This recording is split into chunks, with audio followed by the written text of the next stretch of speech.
السلام علیکم ورحمۃ اللہ وبرکاتہ نحمده ونصلی علی رسولہ الکریم اما بعد. آج کا سبق سن لیجئے. آج کے سبق کی سرخی ہے دعا کے آداب، پارٹ نمبر 3. نیک مقاصد کے لیے دعا کرنے کے ساتھ ساتھ اپنی زندگی کو اللہ کی ہدایت کے مطابق سنوارنے اور سدھارنے کی بھی کوشش کیجیے. گناہ اور حرام سے پوری طرح پرہیز کیجیے. ہر کام میں خدا کی ہدایت کا پاس و لحاظ کیجیے اور پرہیزگاری کی زندگی گزاریے. حرام کھا کر، حرام پی کر، حرام پہن کر اور بے باکی کے ساتھ حرام کے مال سے اپنے جسم کو پال کر دعا کرنے والا یہ آرزو کرے کہ میری دعا قبول ہو تو یہ زبردست نادانی اور ڈٹھائی ہے اور جہالت ہے اور بیوقوفی ہے. دعا کو قابل قبول بنانے کے لیے ضروری ہے کہ آدمی کا قول و عمل بھی دین کی ہدایت کے مطابق ہو. حضور صلی اللہ علیہ وسلم نے ارشاد فرمایا، اللہ پاکیزہ ہے اور وہ صرف پاکیزہ مال ہی کو قبول کرتا ہے، اور اللہ نے مومنوں کو اسی بات کا حکم دیا ہے جس کا اس نے رسولوں کو حکم دیا ہے. چنانچہ اللہ فرما رہے ہیں، یا ایھا الرسل کلوا من الطیبات واعملوا صالحا. اے رسولو پاکیزہ روزی کھاؤ اور نیک عمل کرو. اور یہی حکم اللہ نے ہم مومنوں کو بھی دیا ہے.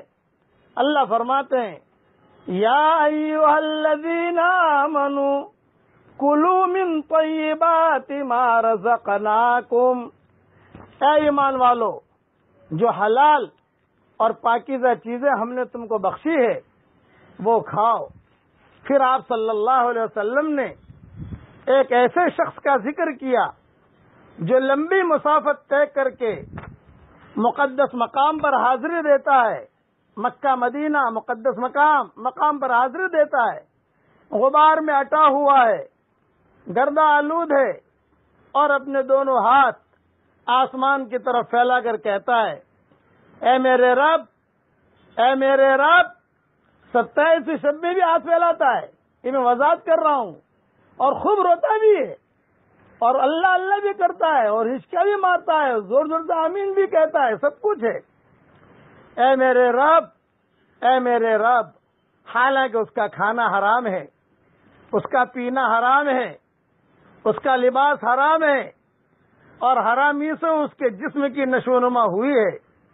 تو ایسے باغی اور ایسا طاغی اور نافرمان شخص کی دعا کیوں کر قبول ہو سکتی ہے؟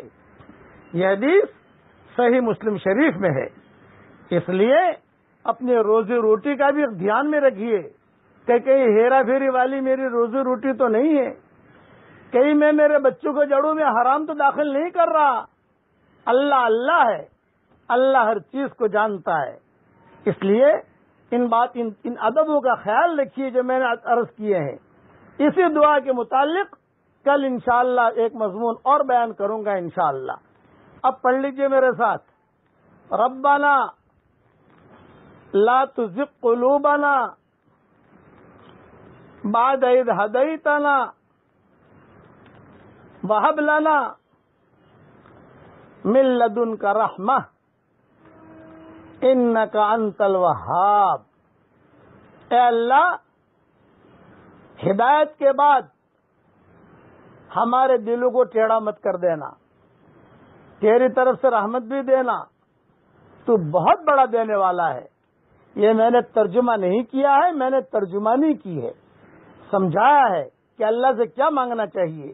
یہ قرآن شریف کی دعا ہے، اسے مانگتے رہنا چاہیے. تو دل کے ٹیڑھا ہونے سے اللہ بچائے گا. گناہ کرتے کرتے دل ٹیڑھے ہو جاتے ہیں. فلما زاغوا ازاغ اللہ قلوبہم. لوگ ٹیڑھے چلے تو اللہ نے ان کے دلوں کو بھی ٹیڑھا کر دیا.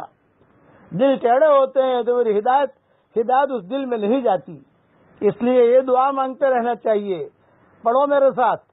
اللہم افتح اقفال قلوبنا.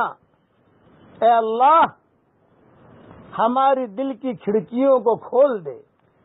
آمین آمین. السلام علیکم ورحمۃ اللہ وبرکاتہ. وآخر دعوانا ان الحمد للہ.